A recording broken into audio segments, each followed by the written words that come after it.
नमस्कार। Life of Swami Vivekananda by his eastern and western disciples.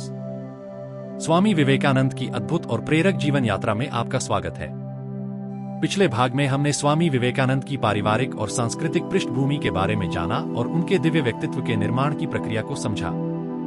इस भाग में जानेंगे कि विश्वनाथ, जो अपनी बौद्धिक क्षमता और महान गुणों के कारण सबके प्रिय थे, संकट में फंसे लोगों की मदद के लिए तत्पर रहते थे। उनकी उदारता इतनी प्रसिद्ध थी कि लोग उन्हें दाता विश्वनाथ कहते थे। उन्होंने सामाजिक अंधविश्वासों का विरोध किया और प्रगतिशील विचारों का समर्थन किया। इस अद्भुत यात्रा का हिस्सा बनने के लिए इस भाग को अंत तक सुनें। अगर आपको यह प्रयास अच्छा लगे तो कृपया लाइक करें, कमेंट करें और हमारे चैनल को सब्सक्राइब करें।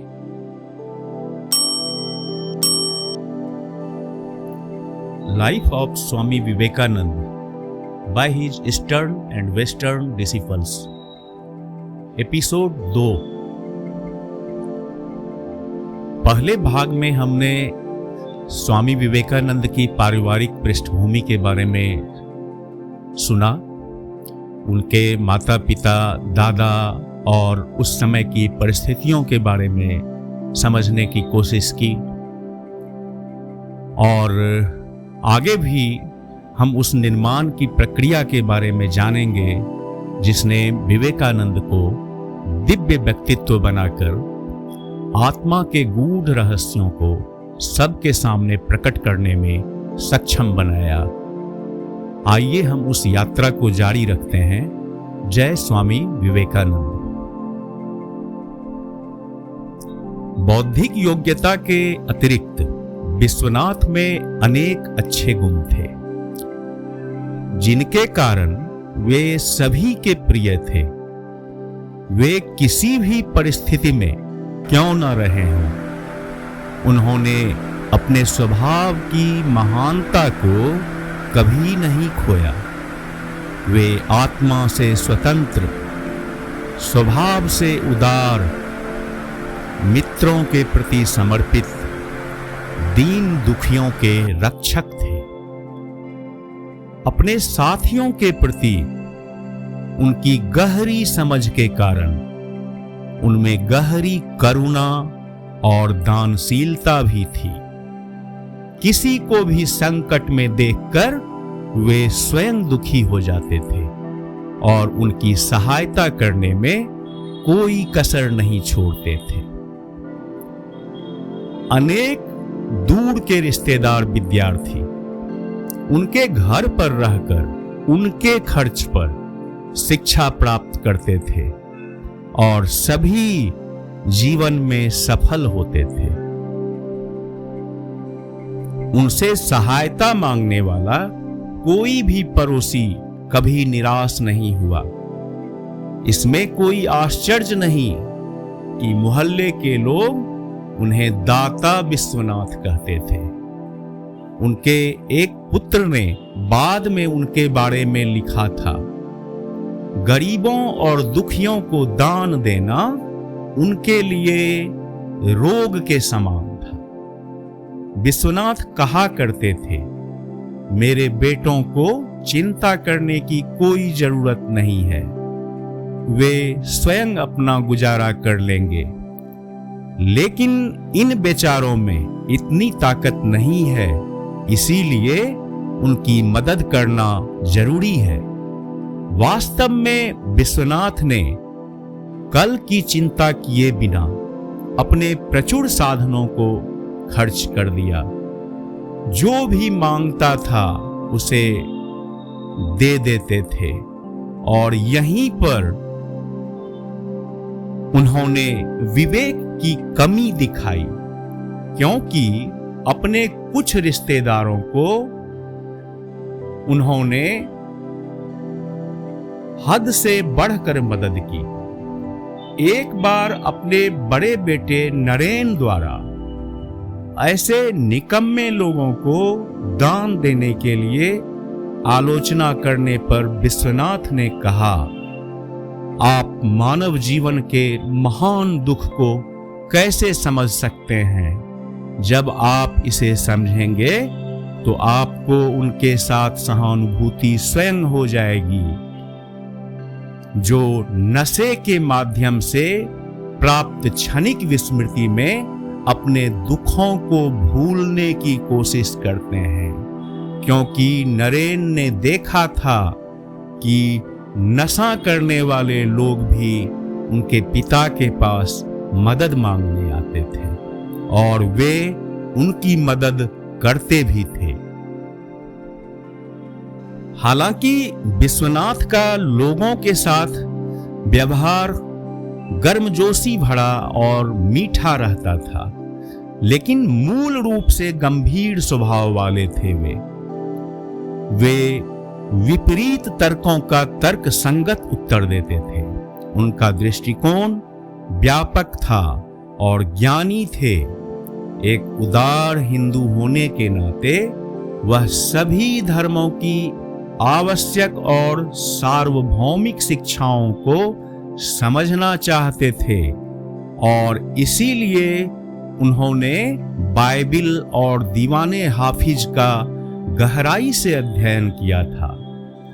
लेकिन स्वभाव से उदारवादी होने के बावजूद विश्वनाथ नए शुरू किए गए आंदोलनों में अंधाधुंध भागदौड़ के खिलाफ थे। फिर भी वह अपने विचारों में प्रगतिशीलता रखते थे। 1882 में उन्होंने बंगाली और हिंदी दोनों में 2 भागों में शिष्टाचार पद्धति नामक एक पुस्तक लिखी, जिसमें उन्होंने कहा कि उत्तरी और मध्य भारत में अपनी यात्राओं के दौरान उन्होंने देखा कि लोगों के लिए हानिकारक कई सामाजिक अंधविश्वास आज भी मौजूद हैं। विश्वनाथ की असामयिक मृत्यु के कारण पुस्तक का दूसरा भाग प्रकाशित नहीं हुआ। यह विश्वनाथ द्वारा लिखी गई 2 ज्ञात पुस्तकों में से दूसरी थी। पहली किताब उन्होंने सुलोचना नाम से लिखी थी।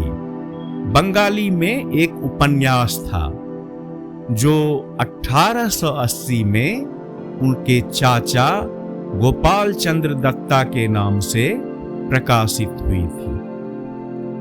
विश्वनाथ ने ईश्वर चंद्र विद्यासागर द्वारा समर्पित विधवा लड़कियों के पुनर्विवाह का भी समर्थन किया। जब पड़ोस में 2 ऐसी शादियों को लेकर एक जोरदार आंदोलन हुआ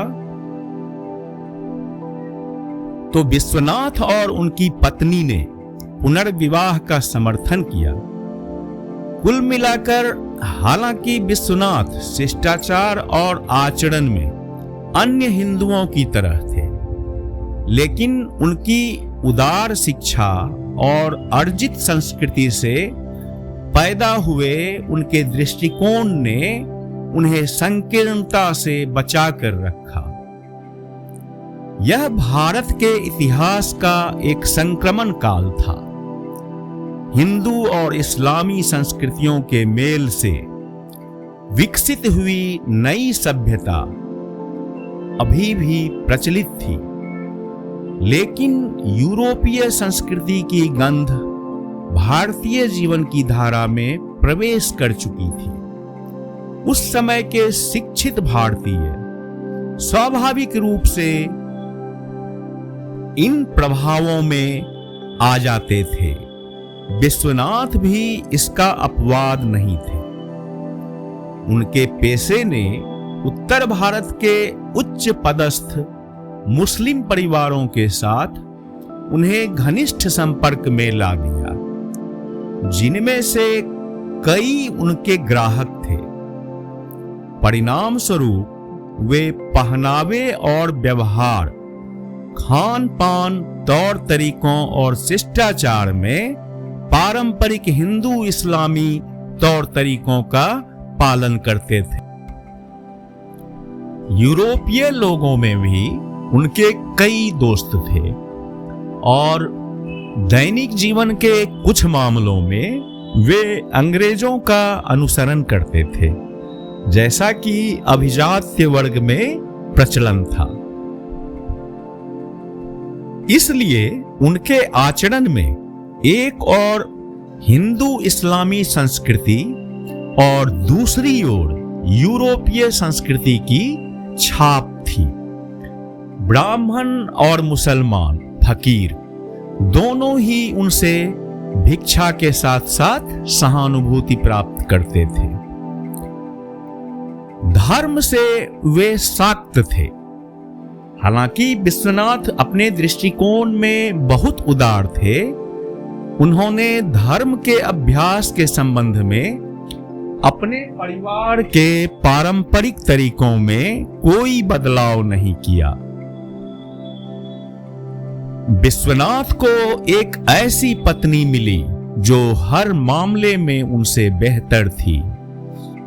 16 वर्ष की आयु में उनका विवाह भुवनेश्वरी देवी से हुआ था, जो शिमला कलकत्ता के प्रसिद्ध बसु परिवार के नंदलाल बसु की एकमात्र संतान थी।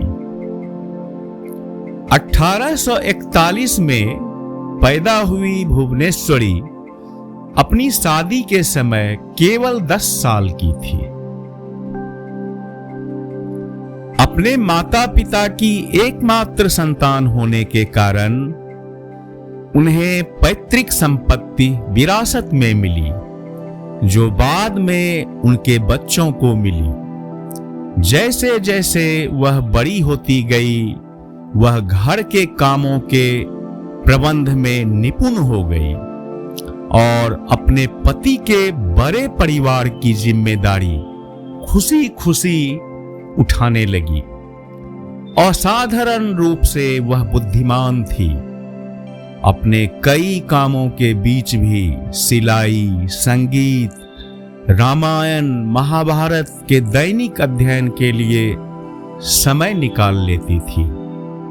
सुंदर, समर्पित और राजसी परिवार में जन्मी एक महिला की तरह वह अपने संपर्क में आने वाले सभी लोगों का आदर और सम्मान करती थी। सभी महत्वपूर्ण मामलों में उसकी बात मानी जाती थी। सबसे बढ़कर वह स्वभाव से बहुत धार्मिक थी और प्रतिदिन स्वयं शिव की पूजा करती थी।